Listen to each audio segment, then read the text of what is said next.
কক্সবাজারের উখিয়ার রোহিঙ্গা ক্যাম্প পরিদর্শন করেন বাংলাদেশ র্যাবের মহাপরিচালক। শনিবার ২৯ জুন বিকাল ৪টার দিকে উখিয়ার এইড এপিবিএন অধিনায়ক কার্যালয় ও ইরানি পাহাড় পুলিশ ক্যাম্পে সহ সকল মাঝি ও সাবমাঝিদের সাথে মত বিনিময় করে অতিরিক্ত পুলিশ মহাপরিদর্শক বাংলাদেশ র্যাবের মহাপরিচালক barrister Mohammad Harun or Rashid BPM সেবা।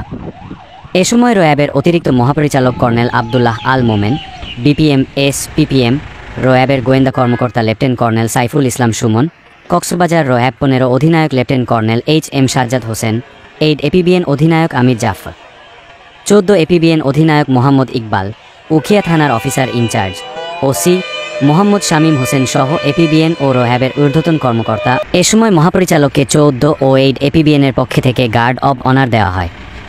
র্যাবের ডিজি ইরানি পাহাড়ে মাঝি ও সাবমাঝিদের উদ্দেশ্যে বিভিন্ন নির্দেশনামূলক বক্তব্য রাখেন। এবং ১৪ অধিনায়ক